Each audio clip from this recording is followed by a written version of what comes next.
Okay then, Ed, so I think, the main thing that this is all about is disclosure of information that you've become aware of in your, long career and all the things you've been exposed to. And for my part of it, as I've said on various interviews that I've done on various places, I discovered the Disclosure Project in 2003, and that was 2 years after it had happened. And this to me was a big event. It was an important event, and I'd never heard about it. I thought it was so important it should have been on our television news. We never saw it in this country. I know it got a bit of exposure in the US.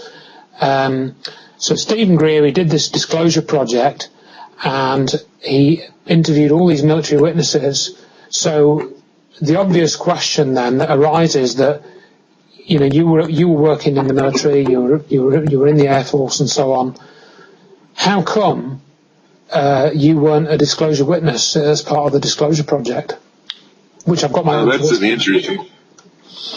an interesting story. I met Peter Gerstrin,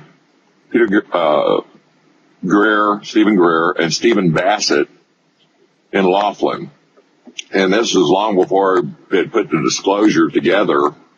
And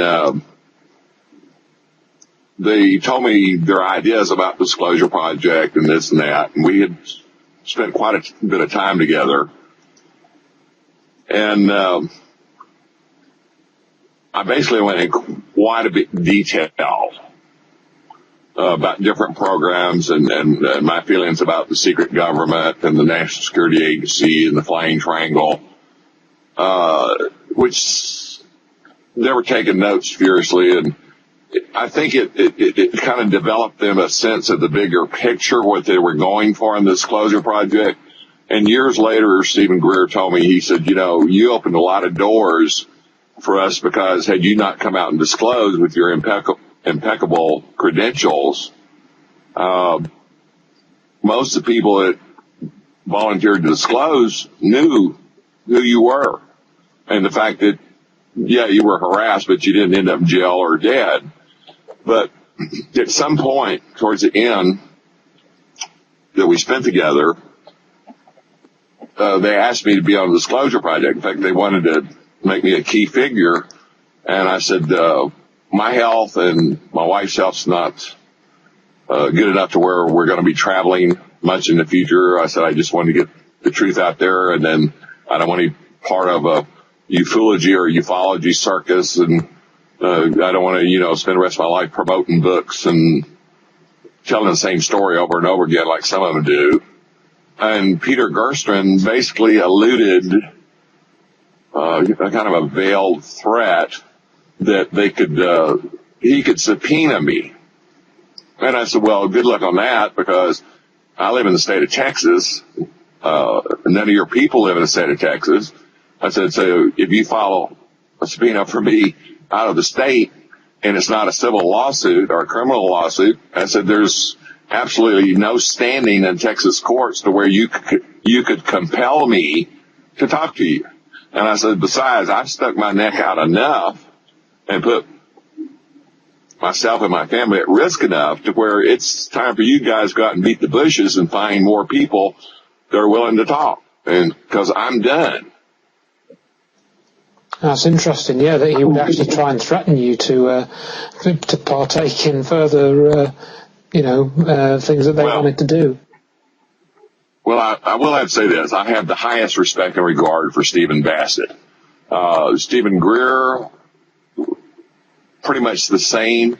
I don't understand why Stephen Greer has branched off into some of the things he's branched off in that are esoteric, but only he knows that. But I totally was supportive of the idea and the development of the Disclosure Project, and I helped them as much as I could as far as names or places to look or FOIAs to file and information they'd never even heard of. So I did my part. I just wasn't willing to do it full time. Okay. Yeah, I'll just mention that I've changed my view of Stephen Greer quite a lot in the last few years, mainly to do with the energy disclosures, which I've written about on my website. So people can perhaps check that out if they wish to do that. we've already talked about the 1998 presentation in the video. We've mentioned that quite a few times, and again, I recommend people get to watch that.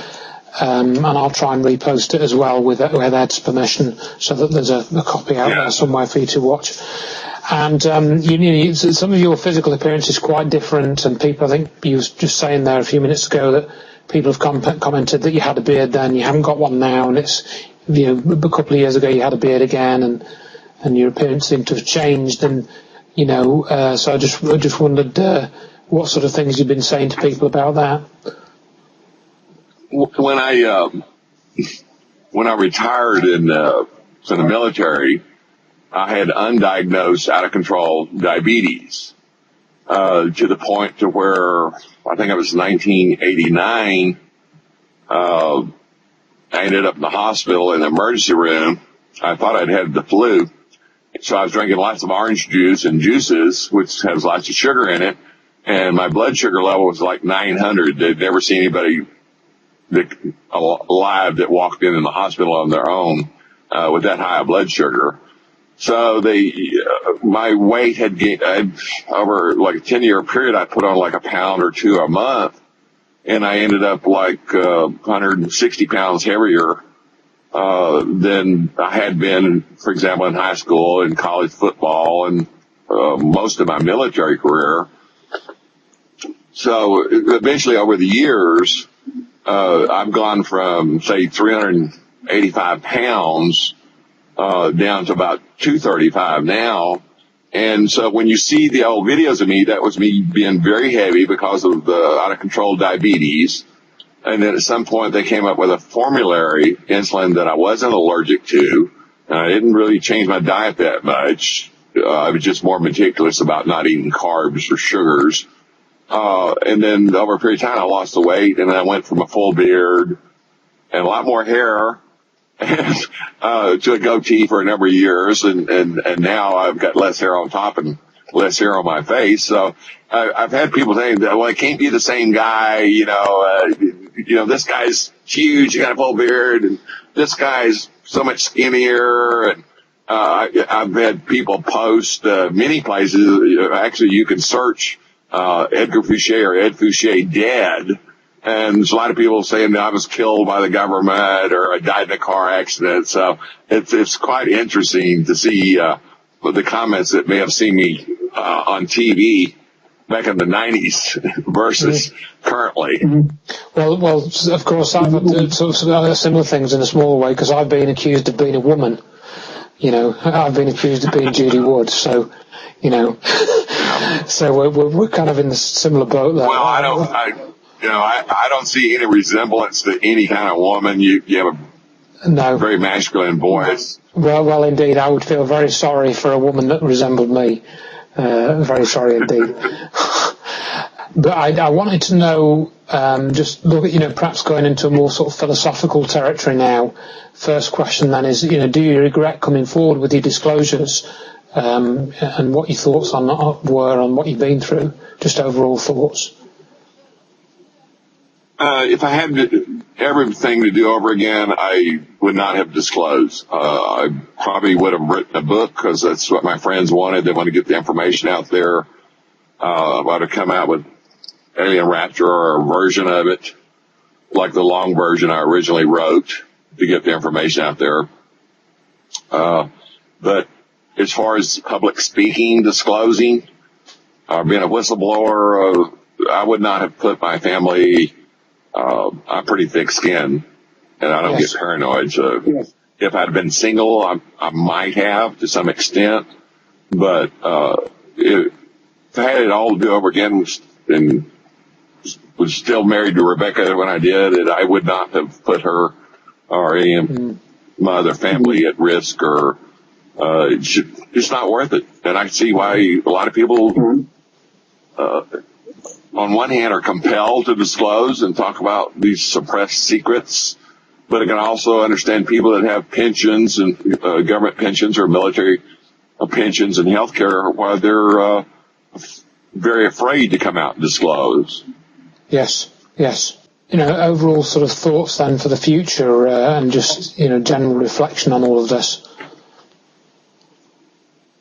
Well, I'm willing to talk to anybody that doesn't have a hidden agenda, that wants to talk about what I did or what I know or even my opinions.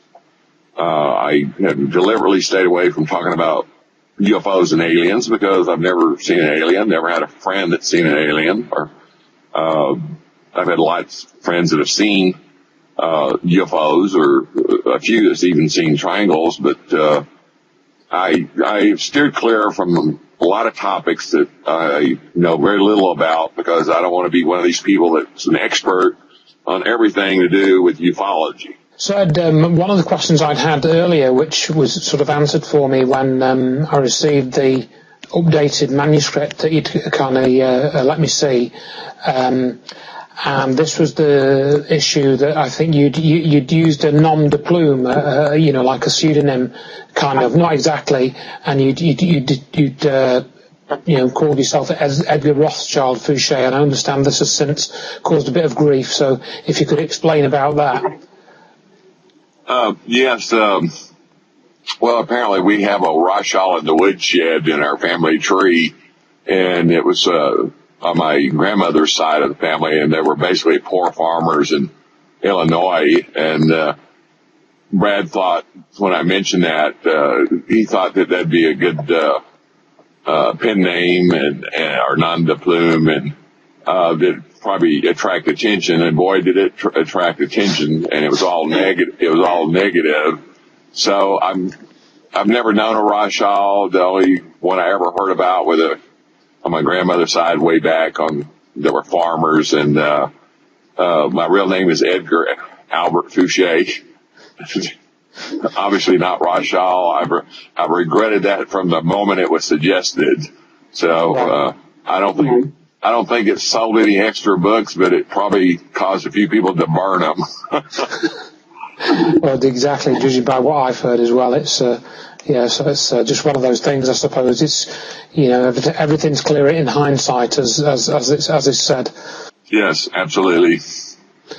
It was a huge mistake on my part.